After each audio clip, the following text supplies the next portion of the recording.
Oh, hello. Hi. We missed you. I missed you too. Did you miss us? It depends who's asking. I miss a lot of people. In fact, I don't even know any of you people. Hello, everybody. Welcome back to another exciting episode of Mug&Play. I am Nick. Today we're playing a game called Beyond You. It's another visual novel. I think it's going to be a nice little quick one. I don't know. It's just a demo I found on itch.io. It did give me a vibe similar to another game we've played, but never mind that. Let's give it a go. I enjoy these kinds of games. Hello, I'm here to let you know that while many things have changed, we aren't quite ready yet. But please enjoy all the same. Okay. Your input will help us learn and improve. Alright, I don't know what the... Alright, enter your name. Well, you know, I don't feel like naming this character Bobson Dugnut, because Bobson Dugnut's already experiencing another life right now. Bobson Dugnut can only experience one life at a time. You know, first it was Doki Doki, and it was Stardew Valley for a while, and now it's How to Date a Magical Girl. So you know what? I'm going to pull up a name from the list where I got Bobson Dugnut's name. Bobson Dugnut got his name from this list of names that I found. It was part of a video game from the NES.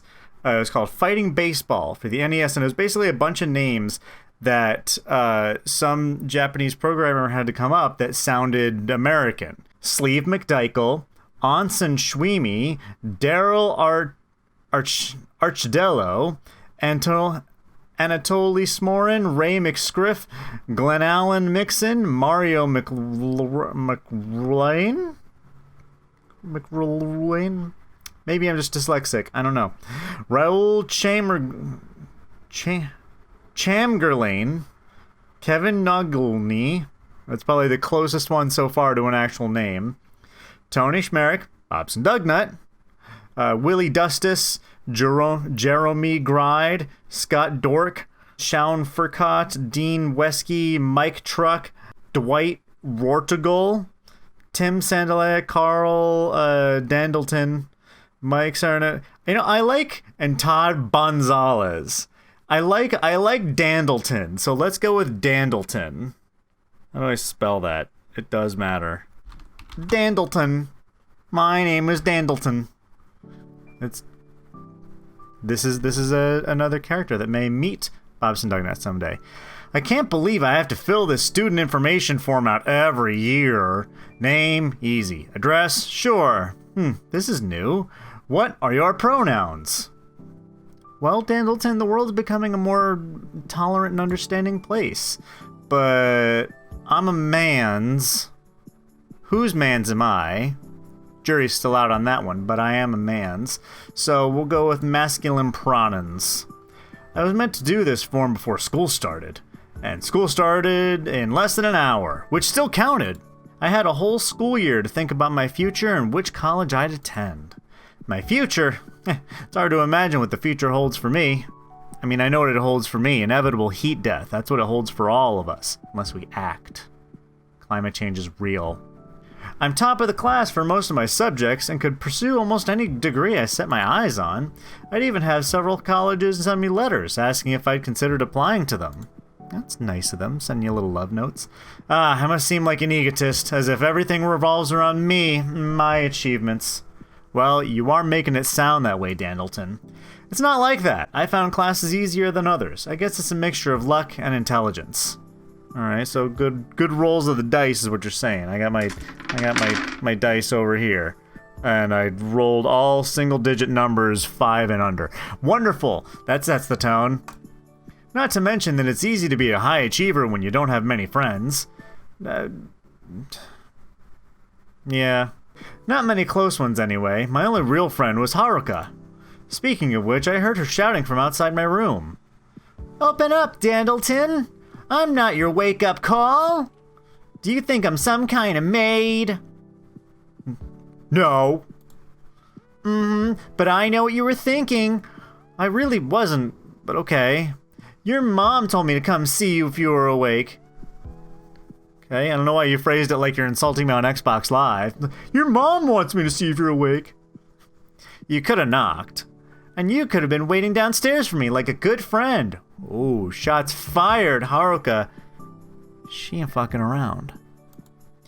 Instead, I had to come and find you, Mr. Lazy Pants. Aren't you excited to get to school? Why would I be excited about school? To show off that big old brain of yours. If I was top of the class, I'd rub it in everyone's faces. Let's not go around talking about body parts that other people would like to rub in other people's faces. It's just gross. Bow down, peasants, you know? People already dislike us enough, Haruka. Maybe play nice with others for once. Psh, I'm always nice. So making people bow is... Just watch, it's gonna say good manners or something like that. Kinky? Yes, good manners. Exactly what you said. I guess you have a point.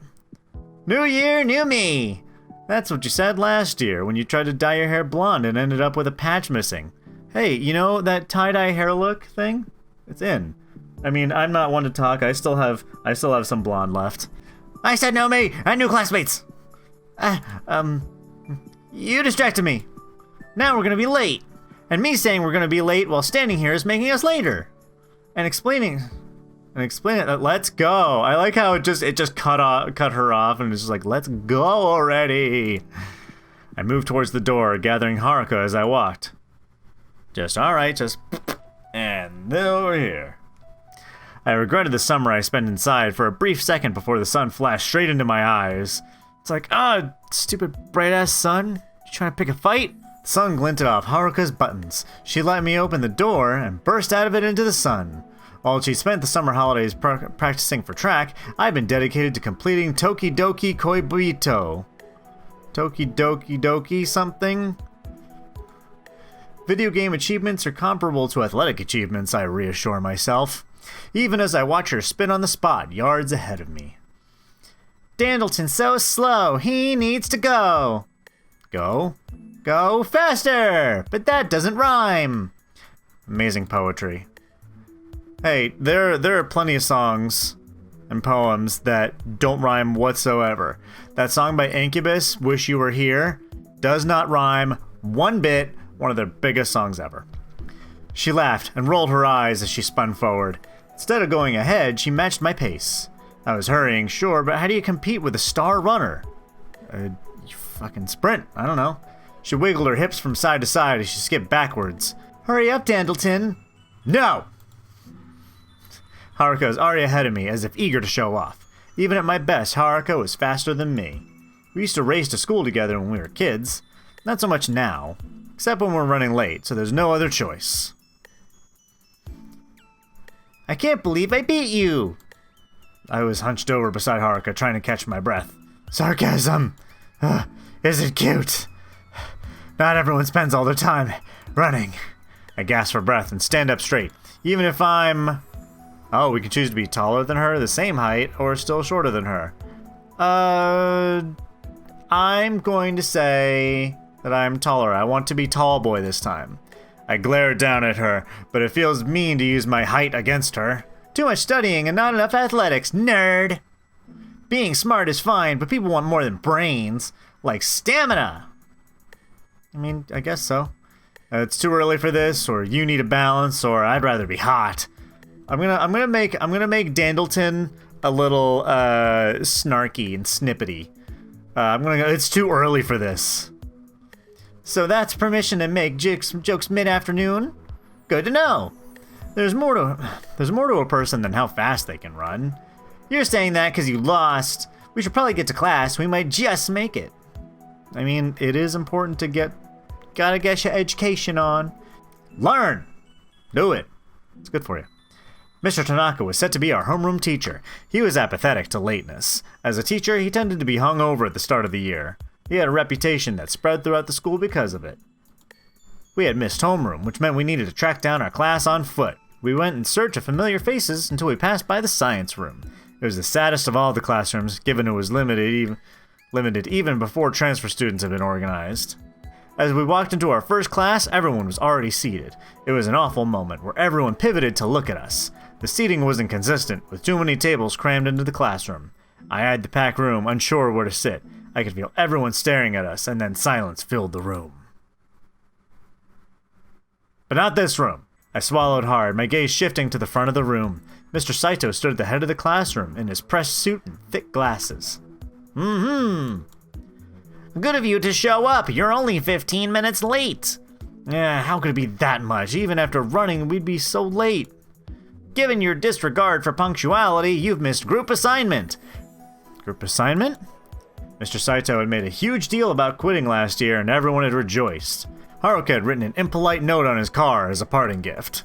You've been attending this school for years, and you can't even find your way to class. He wasn't glaring at us. Instead, he was glaring straight at Haruka.